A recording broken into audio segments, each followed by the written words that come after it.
नमस्कार, मैं हूं सौरभ श्रीवास्तव। उत्तर प्रदेश विधानसभा चुनाव में योगी आदित्यनाथ के नेतृत्व में दोबारा सत्ता में वापसी कर बीजेपी ने रिकॉर्ड बनाया है। तो अब उसके बाद एमएलसी के चुनाव में पूर्ण बहुमत हासिल कर बीजेपी ने इतिहास रच दिया है। हम आपको बता दें कि उत्तर प्रदेश विधान परिषद की 36 सीटों पर हुए चुनाव में बीजेपी ने 33 सीटों पर जीत हासिल की है, जबकि 2 सीटों पर निर्दलीय उम्मीदवार और 1 सीट पर रघुराज प्रताप सिंह राजा भैया के पार्टी के उम्मीदवार ने जीत हासिल की है। हम आपको बता दें, इस चुनाव में समाजवादी पार्टी का खाता भी नहीं खुल पाया है। सपा के एक भी सदस्य एमएलसी के चुनाव में जीत हासिल नहीं कर पाए हैं। इसके साथ ही आने वाले जुलाई महीने में समाजवादी पार्टी को उत्तर प्रदेश के उच्च सदन यानी कि विधान परिषद में तगड़ा झटका लगने वाला है, क्योंकि उच्च सदन से समाजवादी पार्टी में के पास जो नेता प्रतिपक्ष की कुर्सी था, जो नेता प्रतिपक्ष का पद था, वो भी समाजवादी पार्टी से छिन जाएगा। दरअसल 2017 में जब बीजेपी की सरकार बनी और योगी आदित्यनाथ मुख्यमंत्री की कुर्सी पर पहली बार बैठे थे,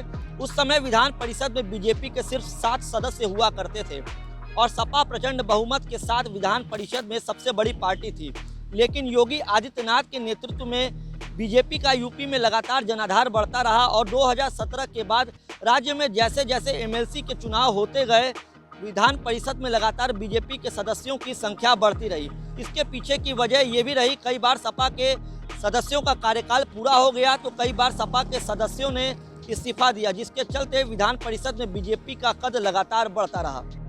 5 साल पहले 2017 में उत्तर प्रदेश विधान परिषद में समाजवादी पार्टी प्रचंड बहुमत के साथ थी और जबकि सत्ताधारी बीजेपी सिर्फ 7 सीटों पर थी। लेकिन जिस तरीके से स्थानीय चुनाव के नतीजे आए हैं, जिसमें बीजेपी को प्रचंड बहुमत मिला है, तो अब बीजेपी के जो सदस्यों की संख्या है वो विधान परिषद के अंदर 7 से बढ़कर 67 हो गई है और समाजवादी पार्टी जो कभी प्रचंड बहुमत के साथ हुआ करती थी, उनके सदस्यों की संख्या गिरकर 17 आ गई है। ऐसे में जुलाई महीने में समाजवादी पार्टी के पास से सदन के अंदर नेता प्रतिपक्ष की जो पद है वो भी जाना लगभग तय माना जा रहा है, क्योंकि 17 में से 12 जो समाजवादी पार्टी के एमएलसी हैं, उनका कार्यकाल जुलाई महीने में अलग अलग तारीखों को समाप्त हो रहा है। ऐसे में ज़्यादातर सीटों पर बीजेपी के सदस्य सदन में पहुंचेंगे, जिसके बाद ये उम्मीद जताई जा रही है कि जो नेता प्रतिपक्ष का पद है समाजवादी पार्टी के पास, वो जाना लगभग तय है। जानकारी देते चले कि विधानमंडल के किसी भी सदन में नेता प्रतिपक्ष की कुर्सी उसी को मिलती है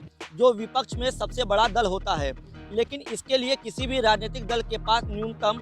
10% सीटें होना जरूरी होती है। ऐसे में सपा के 17 में से 12 सदस्यों का कार्यकाल जुलाई में समाप्त हो जाएगा और इसी 28 अप्रैल को विधान परिषद में यूपी के राज्यपाल कोटे से नामित एमएलसी बलवंत सिंह रामूवालिया, वसीम बरेलवी और मधुकर जेटली का कार्यकाल भी समाप्त होने वाला है। साथ ही आने वाले 26 मई को राज्यपाल कोटे से नामित 3 एमएलसी राज्यपाल कश्यप, अरविंद कुमार और संजय लाठर का भी कार्यकाल समाप्त हो जाएगा, जिसके बाद बीजेपी राज्यपाल कोटे से यूपी विधान परिषद के 6 सीटों पर अपने नेताओं को नामित करेगी। साथ ही विधान परिषद सदन में जुलाई महीने में विधानसभा कोटे की 13 सीटें भी रिक्त हो रही हैं, जिनमें से 6 समाजवादी पार्टी, 3 बसपा, 1 कांग्रेस और बीजेपी के 3 सदस्य शामिल हैं।